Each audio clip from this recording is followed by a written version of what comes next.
All right, we're looking right now at this speech delivered last night by the president to a sparsely populated joint session of Congress. And I'll say it again, I thought it looked horrible, weak for America to be, the president. If I were him, I would probably have fired my staff and dressed down Nancy Pelosi for even, for what she did in restricting the members from coming to the chamber. I think it just projected weakness. Of course, the president was trying to say he's strong internationally. In fact, this is what he had to say when it came to the foreign policy issues of his conversation with the Chinese president. I also told President Xi that we'll maintain a strong military presence in the Indo-Pacific, just as we do with NATO and Europe, not to start a conflict, but to prevent one.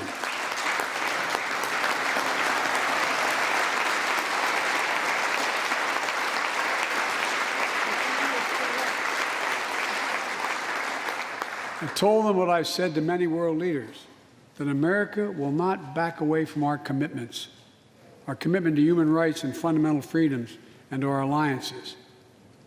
And I pointed out to him, no responsible American president could remain silent when basic human rights are being so blatantly violated. An American president has to represent the essence of what our country stands for.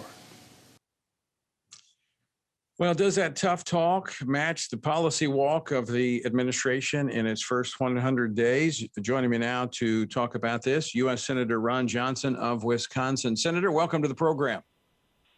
Well, Tony, hope you're doing well. I am doing well. Were you one of the ones that made it into the chamber last night?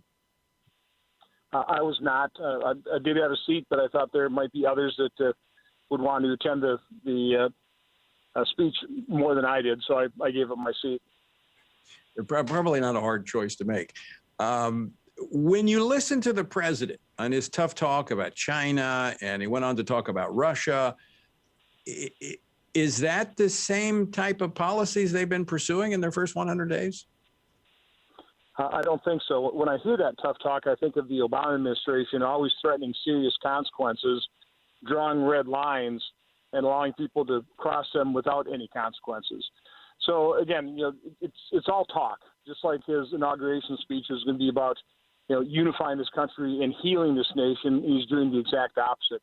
But when you talk about standing up for human rights, it's pretty much a bipartisan consensus, not 100% consensus, that just withdrawing from Afghanistan, all of the progress we have made with girls and women in Afghanistan, I think most people are predicting a brutal catastrophe. And, how are you going to stand by your values from that standpoint? Now, I understand nobody likes forever wars, but at the same time, we have a pretty small contingent. And if we could maintain a contingent so we could try and keep the Afghan security forces together and effective and the Taliban at bay, I think that might be worth that commitment because, again, I just so am afraid of the catastrophe that we're going to see if we completely bug out of Afghanistan, like we saw a catastrophe when we bugged out of Iraq. Right. And you're not alone in that. I mean, we're talking about 2,500 troops, most of those in the role of training and consulting with the Afghan forces that are actually on the ground doing the fighting. Now, we do have some special forces over there, but you're right. It's a small price to pay in terms of what it's costing us monetarily to keep that presence there and keep them from coming over here and having us to fight terrorism on our own soil. And part of the problem, the Taliban have always said, you've got the watches, we have the time. And for 3 administrations now, we've signaled to them that eventually they're going to leave. And so that their evaluation was pretty accurate, as opposed to making the commitment and saying, no, we're going to be here, we're going to be steadfast. We have troops all over the world for decades.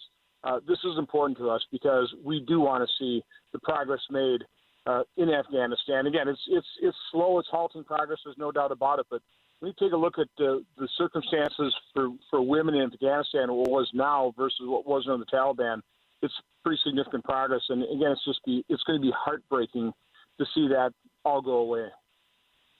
Senator, I want to play a clip of what the president had to say about what's happening at the southern border and get your thoughts on that. Play clip 14, please.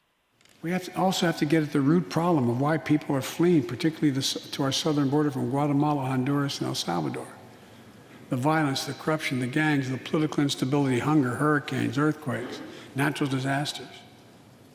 When I was president, when I was vice president, the president asked me to focus on providing help needed to address the root causes of migration. And it helped keep people in their own countries instead of being forced to leave. The plan was working, but the last administration decided it was not worth it. I'm restoring the program and asked Vice President Harris to lead our diplomatic effort to take care of this. I have absolute confidence she'll get the job done. So the program was working until the Trump administration came in and actually shut the crossings over the border down. I don't get it. Nothing could be further from the truth. So what he's describing there is the push factor. And there's no doubt about it. If you lived in Central America and you were threatened by the gangs and the drug cartels, everybody wants to come to America. Okay, and a lot of people want to come to America. But they're misdiagnosing the problem. The root cause of the push factors is America's insatiable demand for drugs. But as long as we have that demand for drugs, there will be a supply and there will be drug cartels and human traffickers, the most evil people on the planet. But the crisis at the border right now is Biden administration made. President Trump had solved the flow of unaccompanied children and families coming in and completely exploiting our completely broken asylum laws. And they were warned. They asked, well, what can we do to prevent a border crisis? And CBP told them, well, keep in place the policies that are working, the return to Mexico, the agreements we have with Mexico and Central America, because President Trump really, after the 2018-2019 surge, put these policies in place, and well before COVID, that flow had been pretty well stopped. It was almost like a ghost town. I was down there a couple of times. It was like a ghost town. Senator, we're out of time, up against a break. I want to thank you for joining us. As always, great to talk to you.